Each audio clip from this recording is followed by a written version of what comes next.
ബഹുമാന്യരെ, സമയക്കുറവ് കാരണം ഞാൻ ആരുടെയും പേരൊന്നും എടുത്തു പറയുന്നില്ല. ഞാൻ നേരെ വിഷയത്തിലേക്ക് കിടക്കുകയാണ്. അപ്പോൾ ഞാൻ പ്രസംഗം തുടങ്ങുമ്പോൾ ഒരാളിങ്ങനെ മുമ്പിൽ തലതാഴ്ത്തിയിരിക്കുന്നതാണ്.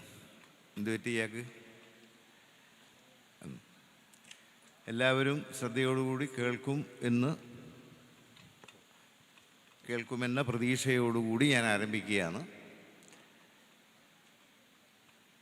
ആദ്യമായിട്ട് ഇങ്ങനെ ഒരു ലിറ്റററി ഫെസ്റ്റിവൽ സംഘടിപ്പിച്ച പേരോട് ഹൈസ്കൂളിലെ മാനേജ്മെൻറ്റ് കമ്മിറ്റി, രക്ഷാകർതൃ സമിതി, അധ്യാപകർ, അധ്യാപികമാർ, വിദ്യാർത്ഥികൾ എല്ലാവരെയും ഞാൻ അഭിനന്ദിക്കുകയാണ്. കാരണം സാധാരണഗതിയിൽ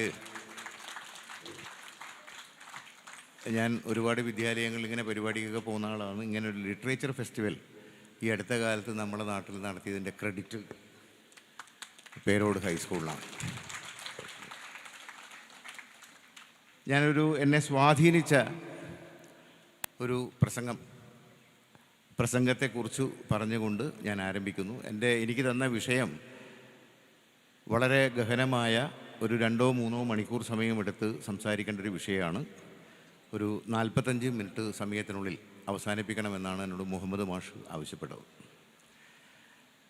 ഒരു സ്വാധീനിച്ച പ്രസംഗം എന്ന് പറയുന്നത് 1947 ആഗസ്റ്റ് 14-ാം തീയതി അർദ്ധരാത്രി ഇന്ത്യ സ്വതന്ത്രമാകുന്ന സന്ദർഭത്തിൽ ഇന്ത്യയുടെ ത്രിവർണ്ണ പതാക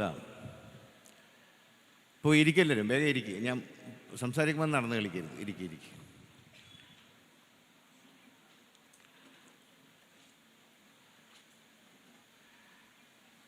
ഇന്ത്യയുടെ ത്രിവർണ്ണ പതാക ആകാശത്തിലേക്ക് ഉയർത്തിക്കൊണ്ട് ജവഹർലാൽ നെഹ്റു, അന്നത്തെ ഇന്ത്യൻ പ്രധാനമന്ത്രി, നടത്തിയ ചരിത്രപ്രസിദ്ധമായ പ്രസംഗം അറിയപ്പെടുന്നത് ട്രിസ്റ്റ് വിത്ത് ഡെസ്റ്റിനി എന്നാണ്, വിധിയുമായുള്ള സമാഗമം എന്നാണ്.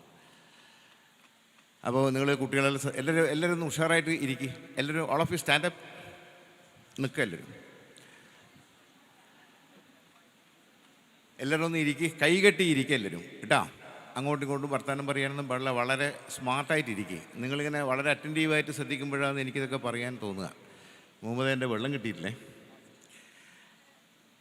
അപ്പോൾ ആ പ്രസംഗം അറിയപ്പെടുന്നത് ട്രിസ്റ്റ് വിത്ത് ഡെസ്റ്റിനി എന്നാണ്, വിധിയുമായുള്ള സമാഗമം. അപ്പോൾ നിങ്ങൾ എല്ലാവരും നല്ലോണം പഠിക്കുന്ന കുട്ടികളാണെന്ന് എനിക്കറിയാം. ആ പ്രസംഗം അദ്ദേഹം പ്രസംഗനെ എഴുതിക്കൊണ്ടിരിക്കുന്ന സമയത്ത് ആദ്യം നെഹ്റു എഴുതുന്ന വാക്ക് ഡേറ്റ് വിത്ത് ഡെസ്റ്റിനി എന്നാണ്. അപ്പോൾ ഡേറ്റ് എന്ന വാക്ക് എഴുതിയപ്പോൾ ജവഹർലാൽ നെഹ്റുവിനോട് അദ്ദേഹത്തിൻ്റെ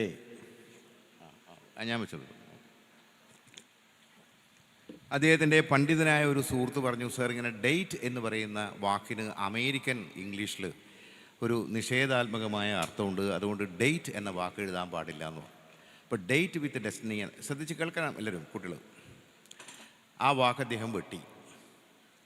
രണ്ടാമത് അദ്ദേഹം എഴുതുന്നത് റോൺ വ്യൂ വിത്ത് ഡെസ്റ്റിനി എന്നാണ്. റോൺ വ്യൂ എന്ന് പറഞ്ഞാലും സമാഗമാണ്.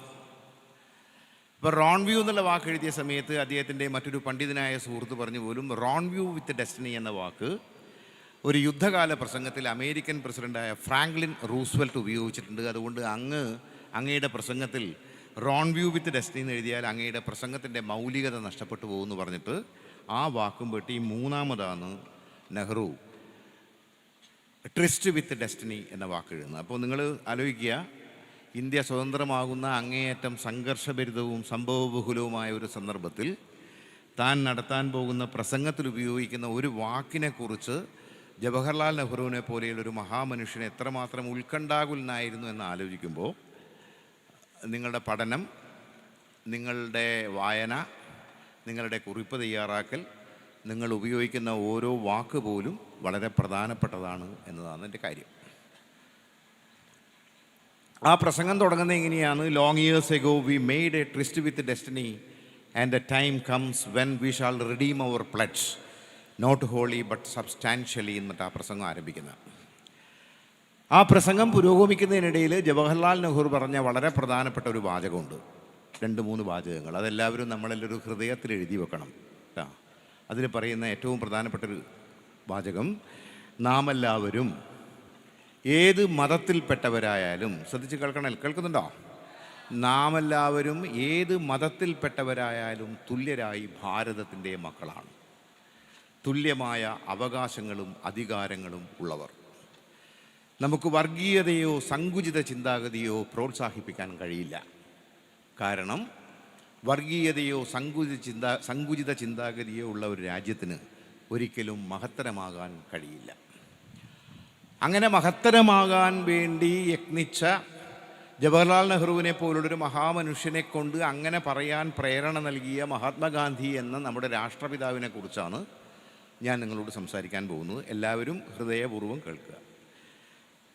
അപ്പോൾ ചരിത്ര വായന എന്നാണ് ഈ സെഷൻ്റെ പേര്. ആമുഖമായി അല്പം ചില കാര്യങ്ങൾ ചരിത്രത്തെക്കുറിച്ച് പറഞ്ഞുകൊണ്ട് ഞാൻ ആരംഭിക്കുകയാണ്.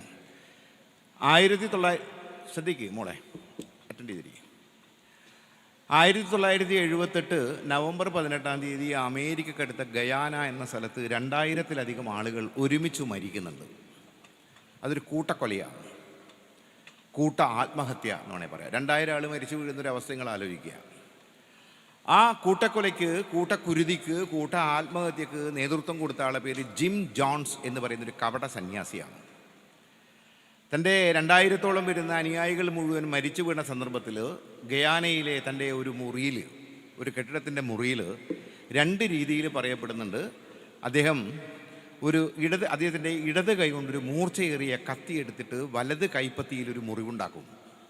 ആ മുറിവിൽ നിന്ന് ചോര ചിതറി ഒലിക്കുന്ന സമയത്ത് അദ്ദേഹം ആ ചോര ചിതറുന്ന വലത് കൈപ്പത്തി കൊണ്ട് ഒരു വെളുത്ത ചുമരിൽ എഴുതിയത്രേ, "Those who do not remember the past are condemned to repeat it." ഭൂതകാലത്തെ വിസ്മരിക്കുന്നവർ ഒരിക്കൽ കൂടി അതിൽ ജീവിക്കാൻ വിധിക്കപ്പെട്ടിരിക്കുന്നു. അതാണ് ചരിത്രം. ചരിത്രം ഇന്ന് വെറുമൊരു ഓർമ്മപ്പെടുത്തലല്ല, വളരെ ഗൗരവമേറിയ ഒരു മുന്നറിയിപ്പാണ്. ചരിത്രം പഴമയാണ്, ഓർമ്മയാണ് വർത്തമാനകാലത്തിൻ്റെ പ്രാണവായു എന്ന് പറയുന്നത്. ചരിത്രം എന്ന് പറയുന്നത് ഭൂതകാലത്തിൻ്റെ ഒരു നാൾ വിവര കണക്കല്ല, മറിച്ച് നമ്മളുടെ മുന്നോട്ടുള്ള യാത്രയിലെ പിന്നോട്ടുള്ള നോട്ടമാണ്. പക്ഷേ ഇന്നത്തെ ഒരു സങ്കടകരമായ ഒരു കാര്യം, ഫ്രെഡറിക് ഹെഗൽ പറയുന്നുണ്ട്, "what one learns from history is that no one has ever learned anything from history." ചരിത്രം നമ്മെ പഠിപ്പിക്കുന്ന ഏറ്റവും പ്രധാനപ്പെട്ട കാര്യം, ചരിത്രത്തിൽ നിന്ന് ആരും ഒന്നും പഠിക്കുന്നില്ല എന്നതാണ്. ഞാൻ എൻ്റെ വിഷയത്തിലേക്ക് കടക്കുന്നു. ഇന്ത്യയുടെ സ്വാതന്ത്ര്യ സമര ചരിത്രത്തിലെ ഒരു തിളങ്ങുന്ന അധ്യായമാണ് 1857 ഒന്നാം സ്വാതന്ത്ര്യ സമരം. നിങ്ങൾ പഠിച്ചിട്ടുണ്ടാവും. ബ്രിട്ടീഷ് ഭരണത്തിനെതിരെ ഇന്ത്യയിൽ നടന്ന ആദ്യത്തെ ഒരു സംഘടിത പോരാട്ടമാണത്. അതിലെ നേതാക്കന്മാരുടെ പേര് ഞാൻ വായിക്കാം, എല്ലാവരും കേൾക്കണം. ബഹദൂർ ഷാ സഫർ 1, താന്തിയ തോപ്പെ 2, ബക്ത് ഖാൻ 3, നാനാ സാഹിബ്, അസിമുള്ള ഖാൻ, ജാൻസി റാണി, മൗലവി അഹമ്മദുള്ള ഷാ, ബീഗം ഹസ്രത് മഗൽ, കൻവർ സിംഗ്, പീർ അലി. അപ്പോൾ ഇതിൽ ഹിന്ദുക്കളുടെ പേര് മാത്രമാണോ ഉള്ളത്? അല്ല, വ്യത്യസ്ത ജാതി മതവിഭാഗങ്ങൾ ഒരുമിച്ചിട്ട് നടത്തിയൊരു പോരാട്ടം. അപ്പോൾ ആ ഹിന്ദുക്കളും മുസ്ലിങ്ങളും 1857 ഒരുമിച്ച് നടത്തിയ പോരാട്ടത്തിൽ ഭയന്നു പോകുന്ന ബ്രിട്ടീഷുകാർ. അപ്പോൾ ബ്രിട്ടീഷുകാർക്ക് തോന്നുകയാണ് ആ പോരാട്ടത്തെ ബ്രിട്ടീഷുകാർ അന്ന് അടിച്ചമർത്തി, 100 കണക്കിന് ആളുകളെ വെടിവെച്ച് കൊന്ന് തൂക്കിലേറ്റി നാട് കടത്തി ആ സമരത്തെ അടിച്ചമർത്തിയപ്പോൾ ബ്രിട്ടീഷുകാർക്ക് തോന്നുകയാണ് ഇന്ത്യയിൽ ഇനിയൊരു സന്ദർഭത്തിൽ എല്ലാ പ്രദേശങ്ങളിലെയും ഹിന്ദുക്കളും മുസ്ലിങ്ങളും ഒരുമിച്ച് നിന്ന് ഒരു ബ്രിട്ടീഷ് വിരുദ്ധ പോരാട്ടത്തിലേക്ക് വന്നാൽ പിന്നെ അവരുടെ ഭരണം ഇന്ത്യയിൽ അവസാനിച്ചു. ഓക്കെ, ഈ 1857 കലാപങ്ങൾക്ക് തുടക്കമിടുന്നത് മംഗൾ പാണ്ഡെ എന്ന് പറയുന്ന ഒരു ബ്രാഹ്മണനായ ഒരു പട്ടാളക്കാരനാണ്. ബാരക്പൂർ ഇൻഫൻട്രി നേറ്റീവിലെ 1466 പട്ടാളക്കാരൻ. അദ്ദേഹത്തെ തൂക്കിലേറ്റുകയാണ് മംഗൾ പാണ്ഡെ എന്നൊരു സിനിമയുണ്ട്. മംഗൾ പാണ്ഡെയെക്കുറിച്ച് ഈ അടുത്ത കാലത്ത് അമരേഷ് മിശ്ര ഒരു പുസ്തകം എഴുതിയിട്ടുണ്ട്. നിങ്ങളെല്ലാവരും പുസ്തകം വായിക്കണം കേട്ടോ. ഈ പേരോട് നടക്കുന്ന ലിറ്ററേച്ചർ ഫെസ്റ്റിവലിൻ്റെ പങ്കെടുക്കുന്ന എല്ലാ കുട്ടികളും ഭാവിയിൽ മികച്ച വായനക്കാരായി മാറുക എന്നുള്ളതാണ് ഇതിൻ്റെ ഏറ്റവും പ്രധാനപ്പെട്ട ഒരു കാര്യം. കേൾവിക്കാരായി മാറലല്ല വേണ്ടത്. 1857 ഒന്നാം സ്വാതന്ത്ര്യ സമരത്തിൻ്റെ മുന്നണി പടയാളി തുടക്കക്കാരൻ എന്ന് പറയുന്ന മംഗൾ പാണ്ഡെയുടെ ജീവിതത്തെ അധികരിച്ച് അമരേഷ് മിശ്ര എഴുതിയ പുസ്തകത്തിൻ്റെ പേര് Mangal Pandey the true story of an Indian revolutionary എന്നാണ്. മംഗൾ പാണ്ഡെ ഒരു ഇന്ത്യൻ വിപ്ലവകാരിയുടെ യഥാർത്ഥ കഥ. ആ പുസ്തകം അദ്ദേഹം സമർപ്പിച്ചിരിക്കുന്നത്, എല്ലാവരും കേൾക്കുക, dedicated to the 1857 Hindu Muslim solidarity എന്നാണ്. 1857 ഹിന്ദു മുസ്ലിം ഐക്യത്തിന്. കേട്ടില്ലേ നിങ്ങൾ? ആ ഐക്യം തകർക്കാൻ വേണ്ടി ബ്രിട്ടീഷുകാർ മെനഞ്ഞുണ്ടാക്കിയ തെറ്റായ ചരിത്ര പാഠങ്ങളാണ് ഇന്ത്യയിൽ വർഗീയത വളർത്തിയത്. ഇപ്പോൾ ആധുനിക കാലഘട്ടത്തിൽ ബ്രിട്ടീഷുകാരുടെ ഭരണത്തിന് ശേഷം ഇന്ത്യയുടെ ചരിത്രം, ഇന്ത്യക്കാർക്ക് അന്നിങ്ങനെ ഇന്ത്യയുടെ സമഗ്രമായ ചരിത്രം എഴുതാനുള്ള കഴിവൊന്നും ഇല്ലാത്തൊരു കാലത്ത് നമ്മുടെ ചരിത്രം എഴുതി തുടങ്ങുന്നത് ബ്രിട്ടീഷുകാരായ കൊളോണിയൽ ചരിത്രകാരന്മാരാണ്. ഇമ്പീരിയലിസ്റ്റ് ഹിസ്റ്റോറിയൻസ് എന്ന് വേണമെങ്കിൽ പറയാം. അവർ പലരും ചരിത്രകാരന്മാരായിരുന്നില്ല. അതാണ് ഇപ്പോൾ ഇന്ന് ചരിത്രം എഴുതുന്ന ആൾക്കാരൊന്നും ചരിത്രകാരന്മാരല്ല, ചരിത്രം പഠിച്ചിട്ടില്ല. ഭാവനാവിലാസത്തിൽ വെച്ചിട്ടാണ് അവരൊക്കെ ചരിത്രം എഴുതുന്നത്. ഈ അഡ്മിനിസ്ട്രേറ്റീവ് ഹിസ്റ്റോറിയൻസ് അവർ വിദഗ്ധമായി ഇന്ത്യയുടെ ചരിത്രത്തെ മതാധിഷ്ഠിതമാക്കി മാറ്റി. പുരാണകാലം, പൗരാണിക കാലം എന്ന് പറയുന്നത് ഹൈന്ദവ കാലഘട്ടം, അതാണ് ആൻഷ്യൻ്റ് പീരീഡ്. മധ്യകാലഘട്ടത്തെ അവർ ഇസ്ലാമികം എന്ന് പേരിട്ടു, മുസ്ലിം പീരീഡ്. ആധുനിക കാലത്തെ അവർ ബ്രിട്ടീഷ് പീരീഡ് എന്ന് പേരിട്ടു. അപ്പം കൊളോണിയൽ ചരിത്രകാരന്മാർ വളരെ ബോധപൂർവം ഇന്ത്യാ ചരിത്രത്തെ മതവുമായി ബന്ധപ്പെടുത്തി എഴുതിയുണ്ടാക്കിയ തെറ്റായ ചരിത്ര പാഠങ്ങൾ വിശ്വസിച്ച ആളുകളാണ്, അവരുടെ പിന്മുറക്കാരാണ് നമ്മുടെ ഇന്നത്തെ വർഗീയവാദികൾ എന്ന് പറയുന്നത്.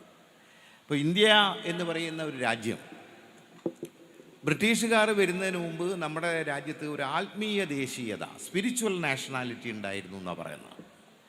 ആ ആത്മീയ ദേശീയതയെ ഒരു ആധുനിക മതനിരപേക്ഷ ദേശീയതയാക്കി മാറ്റുന്നത് നമ്മുടെ ദേശീയ പ്രസ്ഥാനമാണ്. ദേശീയ പ്രസ്ഥാനത്തിൻ്റെ നായകൻ എന്ന നിലയിൽ മഹാത്മാഗാന്ധിയുമാണ്. നമ്മുടെ സ്വാതന്ത്ര്യ സമരം നമുക്ക് നൽകിയ മതനിരപേക്ഷ സംസ്കാരത്തിൻ്റെ, ദേശീയ സംസ്കാരത്തിൻ്റെ ഏറ്റവും വലിയ സവിശേഷത എന്ന് പറയുന്നത് അതിൻ്റെ ബഹുസ്വരതയാണ്. ഇന്ത്യ എന്ന് പറയുന്നത് ഒരു ബഹുമതരാജ്യമാണ്, മൾട്ടി റിലീജിയസ് ആണ് ഇന്ത്യ. ഇന്ത്യ ഒരു ബഹുസംസ്കാര രാജ്യമാണ്, മൾട്ടി കൾച്ചറലാണ്. ഇന്ത്യ ഒരു ബഹുവംശീയ രാജ്യമാണ്, മൾട്ടി എത്നിക്കാണ് ഇന്ത്യ എന്ന് പറയുന്നത്. ഇന്ത്യ ഒരു ബഹുഭാഷാ രാജ്യമാണ്, മൾട്ടി റിലീജിയസ് ആണ്. ഇന്ത്യയുടെ ദേശീയത എന്ന് പറയുന്നത് യഥാർത്ഥത്തിൽ മതദേശീയതയല്ല. ആ ഇന്ത്യയുടെ ദേശീയത മതദേശീയതയാണെന്ന് വരുത്താനുള്ള ശ്രമങ്ങളുടെ ഭാഗമായിട്ടാണ് നമ്മുടെ ചരിത്രമൊക്കെ വളച്ചൊടിക്കപ്പെടുന്നത്. ഇന്ത്യയുടെ യഥാർത്ഥ ദേശീയത, യഥാർത്ഥ ആധുനിക ഇന്ത്യൻ ദേശീയതയുടെ സവിശേഷത അത് മതനിരപേക്ഷ ദേശീയതയാണ്. അത് രൂപപ്പെട്ടു വരുന്നത് ബ്രിട്ടീഷ് വിരുദ്ധ പോരാട്ടങ്ങളിലൂടെയാണ്, അല്ലാതെ ഒരു ദിവസം രാവിലെ ഉണ്ടായ ഒരു ദേശീയതയല്ല. അപ്പോൾ ഈ ബഹുസ്വരമായ കൈവഴികളിലൂടെ വൈവിധ്യത്തിൽ അധിഷ്ഠിതമായ ബഹുസ്വരാത്മകതയാണ് ഇന്ത്യൻ ദേശീയ സംസ്കാരത്തിൻ്റെ, ഇന്ത്യൻ നാഷണൽ കൾച്ചർ എന്ന് വേണേൽ പറയാം, അതിൻ്റെ മുഖപുത്രം. അതിൻ്റെ ഏറ്റവും പ്രധാനപ്പെട്ട സവിശേഷത എല്ലാറ്റിനെയും ഉൾക്കൊള്ളാനുള്ള ശേഷിയാണ്. അത് ഹിന്ദുവിനെ മാത്രം ഉൾക്കൊള്ളാനുള്ളൊരു ശേഷിയല്ല, മുസ്ലിമിനെ മാത്രം ഉൾക്കൊള്ളാനുള്ളൊരു ശേഷിയല്ല, ക്രൈസ്തവനെ മാത്രം ഉൾക്കൊള്ളാനുള്ള ശേഷിയല്ല. എല്ലാ മതങ്ങളെയും സംസ്കാരങ്ങളെയും ധാരകളെയും ഒക്കെ സ്വാംശീകരിക്കാനുള്ള ഒരു വിശാലമായ ചിന്താഗതിയാണ് നമ്മുടെ ആധുനിക ദേശീയത എന്ന് പറയുന്നത്. അപ്പോൾ ഇന്ന് നമ്മുടെ ചരിത്രത്തിൻ്റെയും സംസ്കാരത്തിൻ്റെയും ബഹുസ്വരവും ബഹുവുമായ കൈവഴികളൊക്കെ തമസ്കരിക്കാൻ വേണ്ടിയുള്ള ഒരു വലിയ ശ്രമം ശക്തമാകുന്ന കാലത്ത് നമ്മളെല്ലാം ഇങ്ങനെയുള്ള ലിറ്ററേച്ചർ ഫെസ്റ്റിവലായാലും ശരി, ഏത് കൂട്ടായ്മകളിലും നമ്മൾ തിരിച്ചു പിടിക്കേണ്ട ഏറ്റവും പ്രധാനപ്പെട്ട കാര്യം നമ്മുടെ നാടിൻ്റെ, നമ്മുടെ രാജ്യത്തിൻ്റെ ബഹുസ്വരവും ബഹുമുഖവുമായ കൈവഴികളാണ്. അപ്പോൾ ഇത്തരമൊരു പ്രതിസന്ധി ഘട്ടത്തിലാണ് നമ്മുടെ സ്വതന്ത്ര ഇന്ത്യയിൽ ഭക്ഷണവും വസ്ത്രവും പാർപ്പിടവുമില്ലാത്ത ഒരു മനുഷ്യനും ഉണ്ടാകരുതെന്നും, ഭാരതം എന്ന് പറഞ്ഞാൽ ഈ മണ്ണിൽ പിറന്നു വീണ പേരും പുഞ്ചിരിയും രൂപവും നൊമ്പരവുമെല്ലാമുള്ള മനുഷ്യരുടെ സമഗ്രമായ കൂട്ടായ്മയാണെന്നും പറഞ്ഞ മഹാത്മാഗാന്ധി പ്രസക്തനായി മാറുന്നത്. ഇപ്പോൾ ഇന്ത്യക്ക് സ്വാതന്ത്ര്യം കിട്ടുന്നത് 1947 ആഗസ്റ്റ് 15 തീയതിയാണ്. ആഗസ്റ്റ് 15-ാം തീയതി സ്വാതന്ത്ര്യം കിട്ടുന്ന സമയത്ത് മഹാത്മാഗാന്ധി ഡൽഹിയിലില്ല, അദ്ദേഹം കൽക്കട്ടയിലാണ്. എല്ലാവരും ഈ ചരിത്രമൊക്കെ പഠിക്കണം. നിങ്ങൾ സമയം കിട്ടുന്ന സമയത്ത് ചരിത്ര പുസ്തകങ്ങളൊക്കെ വായിച്ച് പഠിക്കണം. എന്തുകൊണ്ടാണ് നമ്മുടെ രാഷ്ട്രപിതാവ് ഇന്ത്യക്ക് സ്വാതന്ത്ര്യം കിട്ടുന്ന സമയത്ത് ഇന്ത്യയുടെ തലസ്ഥാന നഗരിയായ ഡൽഹിയിൽ ഇല്ലാതിരുന്നത് എന്നത് വളരെ പ്രധാനപ്പെട്ട, ചരിത്ര വായനയിലെ ഏറ്റവും പ്രധാനപ്പെട്ട ഒരു കാര്യമാണ്. അപ്പോൾ സ്വാതന്ത്ര്യം ലഭിക്കുന്ന സമയത്ത് ഗാന്ധി കൽക്കട്ടയിലാണ് അന്ന് ഏറ്റവും വലിയ വർഗീയ കലാപം അരങ്ങേറുന്നത്. 1946 കൽക്കട്ടയിൽ നടന്ന വർഗീയ കലാപത്തിൽ ഏറ്റവും അധികം കൊല്ലപ്പെടുന്ന ആളുകൾ ഹിന്ദുക്കളാണ്. 47 വർഗീയ കലാപത്തിൽ ഏറ്റവും അധികം കൊല്ലപ്പെടുന്നത് മുസ്ലിങ്ങളാണ്. ആ വർഗീയ കലാപം കത്തിയേറിയുന്ന കൽക്കട്ടയിൽ ബലിയാഗഡ് എന്ന് പറയുന്നൊരു സ്ഥലത്തെ വീട്ടിൽ ഹൈദരി മൻസൽ എന്ന് പറയുന്ന ഒരു മുസ്ലിം സ്ത്രീയുടെ വീട്ടിലാണ് ഗാന്ധി ഉള്ളത്. അപ്പം BBC, ബ്രിട്ടീഷ് ബ്രോഡ്കാസ്റ്റിംഗ് കോർപ്പറേഷന് വേണ്ടിയിട്ട് ഗാന്ധിയുടെ ഒരു സ്വാതന്ത്ര്യദിന സന്ദേശത്തിന് വേണ്ടിയിട്ട് നിർമ്മൽ കുമാർ ബോസ് അദ്ദേഹത്തെ സമീപിക്കുകയാണ് ഗാന്ധിയോട് പറയും, ബാപ്പുജി നമ്മുടെ ഇന്ത്യ സ്വതന്ത്രമാവാൻ പോവാണ്, ഇന്ത്യക്കൊരു സ്വാതന്ത്ര്യദിന സന്ദേശം കൊടുക്കണമെന്ന് പറഞ്ഞപ്പോൾ ഗാന്ധി പറയും, പ്രലോഭനങ്ങൾ എന്നെ കീഴ്പ്പെടുത്തുന്നില്ല, എനിക്ക് ഇംഗ്ലീഷ് അറിയാമെന്ന കാര്യം തൽക്കാലം അവർ വിസ്മരിക്കട്ടെ. സ്വാതന്ത്ര്യദിന സന്ദേശം ഗാന്ധി കൊടുക്കാൻ തയ്യാറാവുന്നില്ല. രണ്ടാമതൊരു അതേ സമയത്ത് തന്നെ ഒരു വാർത്താ പ്രക്ഷേപണ വകുപ്പ് മന്ത്രാലയത്തിൻ്റെ ഒരു ഉദ്യോഗസ്ഥൻ പോയിട്ട് ഗാന്ധിയോട് പറയും, ബാപ്പു ഒരു സന്ദേശം വേണമെന്ന് പറയുമ്പോൾ ഗാന്ധി പറയുന്നത്, ഞാൻ വറ്റി വരണ്ടു പോയിരിക്കുന്നു, യാതൊരു സന്ദേശവും നൽകാനില്ല, അതൊരു പോരായ്മയായി തോന്നുന്നെങ്കിൽ അങ്ങനെ ഇരിക്കട്ടെ. അപ്പോൾ നമ്മൾ ഇന്ന് പഠിക്കേണ്ടത്, ചരിത്രവായനയിൽ പഠിക്കേണ്ടത്, എന്തുകൊണ്ടാണ് സ്വാതന്ത്ര്യം കരഗതമാകുന്ന ഘട്ടത്തിൽ ഇന്ത്യയിലും പാകിസ്ഥാനിലും മുഴുവൻ സ്വാതന്ത്ര്യ ദിനാഘോഷത്തിൻ്റെ ആഘോഷങ്ങൾ പൊടിപൊടിക്കുന്ന സമയത്ത് ഇന്ത്യയുടെ സ്വാതന്ത്ര്യത്തിൻ്റെ ശില്പി ഞാൻ വറ്റി വരണ്ടു പോയിരിക്കുന്നു എന്ന് പറയാനുള്ള കാരണം എന്തായിരുന്നു? ഇനി ഞാനതിൻ്റെ ചരിത്രത്തിലേക്ക് കടക്കുകയാണ്, സമയം വളരെ പരിമിതമാണ്. ആ ഘട്ടത്തിലാണ്, നമ്മുടെ സ്വാതന്ത്ര്യം ലഭിക്കുന്ന ഘട്ടത്തിലാണ് ഇന്ത്യ എന്ന് പറയുന്ന രാജ്യം ഇന്ത്യയും പാകിസ്ഥാനുമായിട്ട് വിഭജിക്കപ്പെടുന്നത്. ഈ ഇന്ത്യ വിഭജനം എന്ന് പറയുന്നത് ഇന്ത്യയുടെ ചരിത്രത്തിലെ ഏറ്റവും വലിയൊരു ദുരന്തമാണ്. ആ ദുരന്തത്തിൻ്റെ സ്മരണകളിലേക്ക് വീണ്ടും നമ്മളെ ഇങ്ങനെ പല വർഗീയവാദികളും പിടിച്ചു കൊണ്ടുപോകുന്നുണ്ട്. അതിൽ ഹിന്ദു വർഗീയവാദികൾക്കും പങ്കുണ്ട്, മുസ്ലിം വർഗീയവാദികൾക്കും പങ്കുണ്ട്. ഇന്ത്യക്ക് ചിന്തിക്കാൻ പറ്റാത്ത രീതിയിലുള്ള ഒരു വിഭജനം അന്നത്തെ അത് നടത്തുന്നത് സർ സിറിൽ റാഡ്ക്ലിഫ് എന്ന് പറയുന്ന ഒരു ബ്രിട്ടീഷ് ന്യായാധിപനാണ്. അദ്ദേഹം ഇന്ത്യ എന്നുള്ള രാജ്യം കണ്ടിട്ടേ ഇല്ല. ഇപ്പോൾ ഈ പേരോട് എന്ന് പറയുന്നൊരു സ്ഥലത്ത് ഇതുവരെ വരാത്ത ഒരാൾ വന്നിട്ട് പേരോടിനെ ഇങ്ങനെ നേരെ കട്ട് ചെയ്ത് മുറിക്കുന്ന നിങ്ങളൊന്ന് ആലോചിച്ച് നോക്കുക. അദ്ദേഹം ഇന്ത്യയിൽ എത്തുന്നത് 1947 ജൂലൈ 8-ാം തീയതിയാണ്. ആഗസ്റ്റ് 15-ാം തീയതി അദ്ദേഹം തിരിച്ചു പോകുന്നുണ്ട് കേട്ടോ. അതായത് വെറും 5 ആഴ്ചകൾ.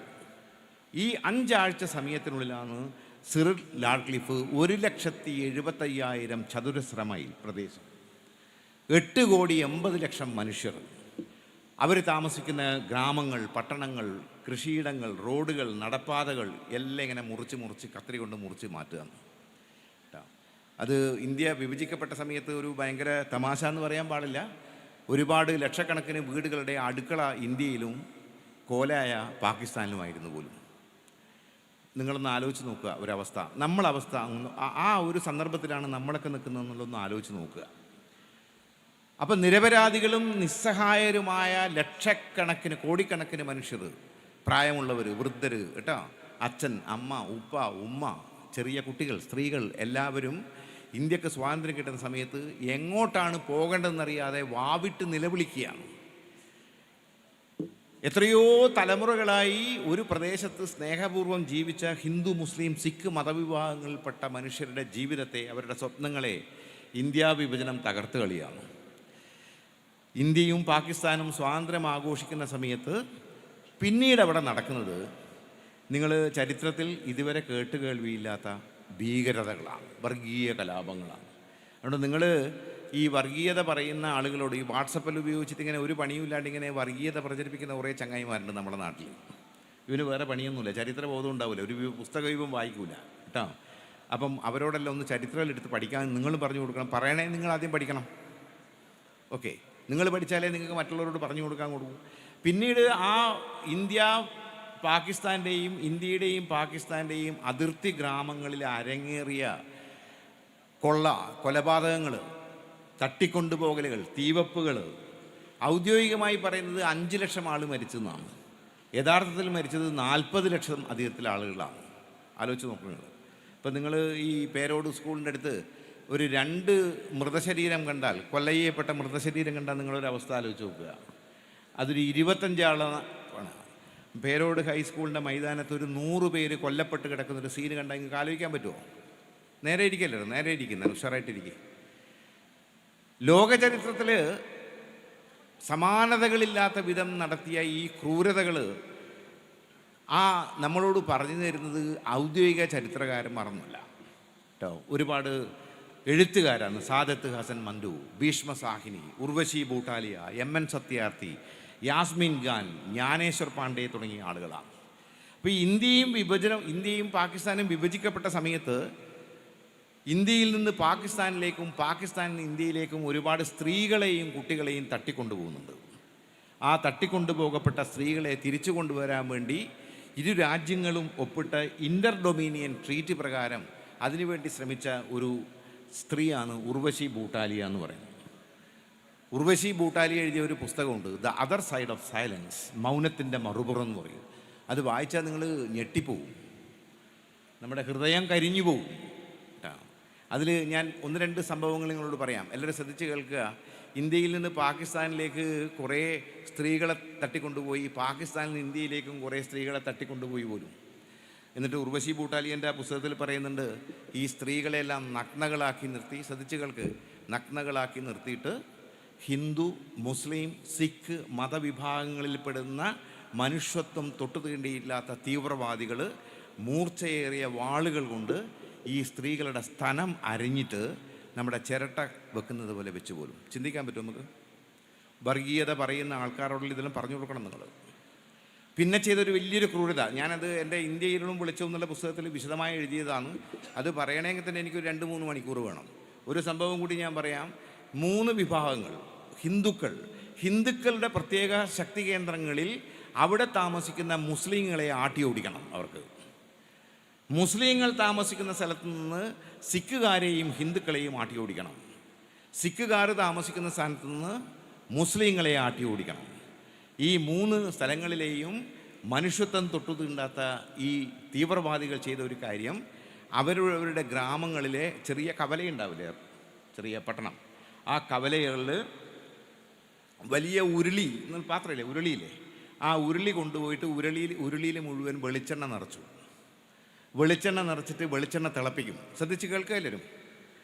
എന്തുകൊണ്ടാണ് നമ്മൾ മഹാത്മാഗാന്ധിയെ കുറിച്ച് പഠിക്കുന്നതെന്ന് പറഞ്ഞാൽ, ഇന്ത്യ ഒരിക്കലും ഒരു വർഗീയ രാജ്യമാവരുത് എന്നതുകൊണ്ടാണ്. അതിന് വേണ്ടിയിട്ടാണ് ഗാന്ധി വെടിയേറ്റ് മരിക്കുന്നത്. എന്നിട്ട് ഈ ഉരുളിയിൽ വെളിച്ചെണ്ണ നിറച്ചിട്ട് അതിങ്ങനെ തിളപ്പിക്കുമ്പോൾ വെളിച്ചെണ്ണ ഇങ്ങനെ തിളക്കൂലേ? തിളക്കുന്ന സമയത്ത് ഈ 3 വിഭാഗങ്ങളിൽപ്പെട്ട ആളുകൾ അവരുടെ ശത്രു സമുദായം ഇല്ലല്ലോ. എന്താ ശത്രു സമുദായം? ഞാനും മുഹമ്മദ് മാഷും ശത്രുവല്ലല്ലോ. മുഹമ്മദ് പുറമേരി എൻ്റെ സഹോദരനല്ലേ. മുഹമ്മദ് പുറമേരി എന്ന് പറയുന്നത് മുസ്ലിം നാമധാരി. പി ഹരീന്ദ്രനാഥ് എന്ന് പറയുന്നത് ഒരു ഹിന്ദു നാമധാരി. എവിടെയാണ് ശത്രുവാകുന്നത്? ഞാൻ എൻ്റെ വീട് എല്ലാവർക്കും അറിയാം, മുഹമ്മദ് മാഷൊക്കെ വരുന്നതാണ്, മുഹമ്മദിനെല്ലാം അറിയാം. എൻ്റെ അമ്മ മരിക്കുന്നത് കഴിഞ്ഞ വർഷമാണ്. എല്ലാവരും ശ്രദ്ധിച്ച് കേൾക്കണം. വർഗീയത പ്രചരിപ്പിക്കുന്ന ആൾക്കാരോട് പറഞ്ഞു കൊടുക്കണം. എൻ്റെ അമ്മ റിട്ടയർഡ് ടീച്ചറാണ്. 87-ാമത്തെ വയസ്സിൽ അമ്മ മരിക്കുന്ന അവസാന ഘട്ടത്തിൽ ഞാനും ഭാര്യയും വീട്ടിൽ നിന്ന് പോകുമ്പോൾ ഒറ്റക്ക് നിൽക്കുന്ന എൻ്റെ അമ്മയെ പരിചരിച്ചത് എൻ്റെ വീട്ടിൻ്റെ നേരെ മുമ്പിലുള്ള ആയിഷ എന്ന് പറയുന്ന ഒരു മുസ്ലിം സ്ത്രീയാണ്. മനസ്സിലായോ? അമ്മക്ക് പിറക്കാതെ പോയൊരു മകളാണ്. അതാണ് നമ്മുടെ നാടുണ്ടാക്കിയ ചരിത്രം. എനിക്കത് സമയമില്ലാത്തതുകൊണ്ട് ഞാൻ അധികം തീർപ്പിക്കുന്നില്ല. എല്ലാ വർഗീയവാദികളും തിരിച്ചറിയേണ്ട നമ്മുടെ ഒരു നാടിൻ്റെ ഒരു പാരമ്പര്യമുണ്ട്. കുഞ്ഞാലി മലക്കാർ മുതൽ മഹാത്മാഗാന്ധി വരെ നമുക്ക് പകർന്നു തന്ന, അവരുടെ ചോരയും കണ്ണീരും വിയർപ്പും കൊണ്ട് പകർന്നു തന്ന ഏറ്റവും പ്രധാനപ്പെട്ട ഒരു ജീവിത പാഠം എന്ന് പറയുന്നത് അന്ധമായ മതവിശ്വാസവും അന്യമത വിരോധവുമല്ല, മനുഷ്യത്വമാണ് വലുത് എന്നുള്ളതാണ്. ഓക്കെ, അങ്ങനെ ഈ ലക്ഷക്കണക്കിന് മനുഷ്യർ പ്ലീസ്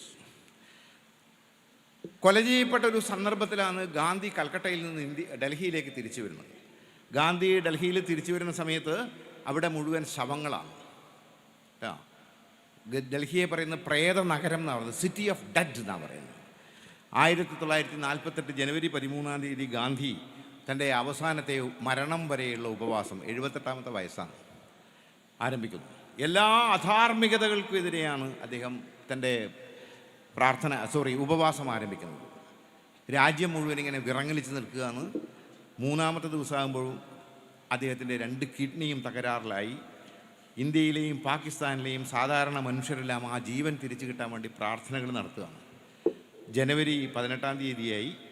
ഉപവാസത്തിൻ്റെ 6ാമത്തെ ദിവസം ഡോക്ടർ രാജേന്ദ്ര പ്രസാദിൻ്റെ വീട്ടിൽ 130 നേതാക്കൾ ഒത്തുചേർന്ന് മഹാത്മാഗാന്ധിയുടെ ജീവൻ രക്ഷിക്കാൻ വേണ്ടി ഒരു പ്രതിജ്ഞാപത്രം എഴുതി ബിർളാ മന്ദിരത്തിലേക്ക് കുതിക്കുകയാണ്. അങ്ങനെ ആ പ്രതിജ്ഞാപത്രത്തിൽ ഇവർ ഒപ്പിട്ട് കൊടുത്തു, ഇനി ഒരു മുസ്ലിമും മരിക്കില്ല, ഒരു ഹിന്ദുവും മരിക്കില്ല, ഒരു സഹോദരി അലറിക്കരിയില്ല, ഒരു കുട്ടി വാവിട്ട് കരയില്ല. അങ്ങനെ ആ പ്രതിജ്ഞാപത്രം വായിച്ചതിന് ശേഷം ഗാന്ധി തൻ്റെ ഉപവാസം അവസാനിപ്പിക്കാൻ തീരുമാനിച്ചു. അബുൽ കലാം ആസാദ് എന്ന് പറയുന്ന മഹാനായ കോൺഗ്രസ് നേതാവ് നൽകിയ ഒരു ഗ്ലാസ് നാരങ്ങ നീര് കുടിച്ചുകൊണ്ട് ഗാന്ധി തൻ്റെ ഉപവാസം അവസാനിപ്പിക്കുകയാണ്. ഉപവാസം അവസാനിപ്പിച്ച ഉടനെ ഗാന്ധി പറയും, എനിക്ക് ചില കാര്യങ്ങൾ പറയാനുണ്ട്. ഞാനിത് പറഞ്ഞ് അവസാനിപ്പിക്കും, കാരണം എനിക്ക് ശേഷം ആളുകൾ സംസാരിക്കാനുള്ളതാണ്. അപ്പോൾ ഗാന്ധി പറയും, എനിക്ക് ചില കാര്യങ്ങൾ പറയാനുണ്ട്. പക്ഷേ ഗാന്ധിക്ക് ഇത് കാര്യങ്ങൾ പറയാൻ പറ്റുന്നില്ല. ഗാന്ധി പറയുന്ന കാര്യങ്ങൾ ഇങ്ങനെ ചുണ്ടിങ്ങനെ വിറക്കുകയാണ് ഗാന്ധിയുടെ. അപ്പോൾ ഗാന്ധി പറയുന്ന കാര്യങ്ങൾ കേൾക്കാൻ വേണ്ടി അദ്ദേഹത്തിൻ്റെ സന്തത സഹചാരിയായ മനു എന്ന് പറയുന്ന പെൺകുട്ടി അവരുടെ ഇടത് ചെവി ഗാന്ധിയുടെ ചുണ്ടിനോട് ചേർത്ത് വെക്കും. ഗാന്ധി പതുക്കെ പറയുന്ന കാര്യങ്ങൾ മനു ഉറക്കെ പറയും. ഉറക്കെ പറയുന്നത് പ്യാരേലാൽ എന്ന് പറയുന്ന ഗാന്ധിയുടെ സെക്രട്ടറി ഷോർട്ട് ഹാൻഡിൽ സ്പീഡിൽ എഴുതിയെടുത്തതിന് ശേഷം ജവഹർലാൽ നെഹ്റു അടക്കമുള്ള എല്ലാ നേതാക്കളും കേൾക്കെ പ്യാരേലാൽ ഉറക്കെ വായിക്കും. ഗാന്ധി പറഞ്ഞത് എല്ലാവരും ഹൃദയത്തിൽ എഴുതി വെക്കണമെന്ന് അപേക്ഷിച്ചുകൊണ്ട് ഞാൻ എൻ്റെ പ്രസംഗം അവസാനിപ്പിക്കുന്നു. ഗാന്ധി പറഞ്ഞത്, ഇന്ത്യ ഹിന്ദുക്കളുടേത് മാത്രവും പാകിസ്ഥാൻ മുസ്ലിങ്ങളുടേത് മാത്രവുമാണെന്ന് ആരും കരുതരുത്. ഇന്ത്യയിൽ പിറന്നു വീണ ഹിന്ദുവും മുസ്ലിമും ക്രൈസ്തവനും സിഖുകാരനും പാഴ്സിയും ജൈനമതക്കാരനും ബുദ്ധമതക്കാരനുമെല്ലാം സഹോദരന്മാരാണെന്ന് മുഴുവൻ ഭാരതീയരെയും ബോധ്യപ്പെടുത്താൻ നമുക്ക് കഴിയണം. ഓക്കെ, ആ ഒരു മതനിരപേക്ഷ ബോധം ഇന്ത്യൻ ജനതയിലേക്ക് സ്വാതന്ത്ര്യത്തിന് ശേഷം സൃഷ്ടിക്കാൻ വേണ്ടി വലിയ വിപ്ലവാത്മകമായ അഹിംസാ പ്രവർത്തനങ്ങളിൽ മുന്നിട്ടിറങ്ങുമെന്ന് ഭയന്ന നാഥുറാം വിനായക് ഗോഡ്സെയുടെ വെടിയുണ്ടകൾ ആ ജീവിതം 1948 ജനുവരി 30-ാം തീയതി വൈകുന്നേരം 5:17 ബിർളാ മന്ദിരത്തിൽ വെച്ച് അവസാനിപ്പിക്കുകയാണ്. എനിക്ക് ഇനിയും ഒരുപാട് കാര്യങ്ങൾ, എനിക്ക് 2-3 മണിക്കൂർ പറഞ്ഞാലും തീരാത്ത കാര്യങ്ങൾ പറയാനുണ്ട്. എനിക്ക് ശേഷം കുറേ ആളുകൾ സംസാരിക്കണം. ഞാൻ അവസാനിപ്പിക്കുന്നു. അതുകൊണ്ട് നിങ്ങളെല്ലാവരും മഹാത്മാഗാന്ധിയെ നമ്മൾ ചേർത്ത് പിടിക്കണം. മഹാത്മാഗാന്ധിയെ വിമർശിക്കുക എളുപ്പമാണ്, പഠിക്കുക എളുപ്പമല്ല, വളരെ പാടാണ്. ഞാൻ ഈ മഹാത്മാഗാന്ധി കാലവും കർമ്മപർവവും എന്നുള്ള പുസ്തകം എഴുതിയത് 5.5 കൊല്ലക്കാലം എടുത്തിട്ടാണ്. അതിലെ പല സന്ദർഭങ്ങളിലെയും ഗാന്ധിയുടെ ജീവിതാനുഭവങ്ങളിലൂടെ കടന്നു പോകുമ്പോൾ എന്നോട് തന്നെ കരഞ്ഞു പോയിട്ടുണ്ട് കേട്ടോ. ആ കരഞ്ഞു പോയ ഒരു അനുഭവം മാത്രം പറഞ്ഞ് ഞാൻ എൻ്റെ പ്രസംഗം അവസാനിപ്പിക്കുന്നു. ദക്ഷിണാഫ്രിക്കയിൽ ഗാന്ധി, മോനെ ശ്രദ്ധിക്കുക, ദക്ഷിണാഫ്രിക്കയിൽ ഗാന്ധി ഇങ്ങനെ സമരം നടന്ന, കറുത്ത വർഗ്ഗക്കാരുടെ അവകാശങ്ങൾക്ക് വേണ്ടി വർണ്ണവിവേചനത്തിനെതിരെ സമരം നടന്ന സമയത്ത് ഗാന്ധിയെ 1908 അവിടുത്തെ വെള്ളക്കാരുടെ ഭരണകൂടം അറസ്റ്റ് ചെയ്ത് വോൾസ് റസ്റ്റ് ജയിൽ തടവറയിലിടുന്നുണ്ട്. ഗാന്ധി തടവറയിൽ നിൽക്കുന്ന സമയത്ത് അദ്ദേഹത്തിൻ്റെ പത്നിയുടെ പേര് നിങ്ങൾക്കറിയാം, കസ്തൂർബ ഗാന്ധി. കൊല്ലം 1908, ഓർമ്മിക്കണേ, 1908 ഫീനിക്സ് ആശ്രമത്തിൽ താമസിക്കുന്ന കസ്തൂർബ ഗാന്ധിക്ക് മാരകമായ രക്തസ്രാവം പിടിപെടുകയാണ്, ബ്ലീഡിങ് എന്ന് പറയുന്നത്. നമ്മൾ ഇന്ന് നമ്മുടെ വീട്ടിൽ അമ്മക്കോ സഹോദരിക്കോ മകൾക്കോ ഒരു ബ്ലീഡിങ് വന്നു കഴിഞ്ഞാൽ നമ്മൾ ഉടനെ ചെയ്യുക, ഒരു ആംബുലൻസ് വിളിച്ചിട്ട് തൊട്ടടുത്തുള്ള ഏറ്റവും വലിയ സ്പെഷ്യാലിറ്റി ഹോസ്പിറ്റലിൽ എത്തിക്കുകയെന്ന് ചെയ്യുക. 1908 ഫീനിക്സ് ആശ്രമത്തിൽ ബ്ലീഡിങ് വന്ന് മരണത്തെ മുഖാമുഖം കാണുന്ന കസ്തൂർബ ഗാന്ധി ഞെട്ടി വിറക്കുകയാണ്, മരിക്കാൻ പോവാണ്. ആ നിമിഷം കസ്തൂർബ ഗാന്ധി അവിടെ ഉണ്ടായിരുന്ന ആൽബർട്ട് വെസ്റ്റ് എന്ന് പറയുന്ന ഇന്ത്യൻ ഒപ്പീനിയൻ എന്ന പത്രത്തിൻ്റെ ഇംഗ്ലീഷ് പത്രാധിപരോട് പറയും, എനിക്ക് ഉടനെ ഗാന്ധിയെ കാണണം, ഞാൻ മരിക്കാൻ പോവാണ്. ആൽബർട്ട് വെസ്റ്റ് എന്ത് ചെയ്യുന്ന വെച്ചാൽ ഒരു വെള്ളക്കടലാസിൽ ഒരു കുറിപ്പെഴുതി, കസ്തൂർബ ക്രിട്ടിക്കൽ, റീച്ച് ഇമ്മീഡിയറ്റ്ലി. ഒരു മെസഞ്ചറെ, സന്ദേശവാഹകനെ വോൾസർസ് ജയിലിലേക്ക് അയക്കുകയാണ്.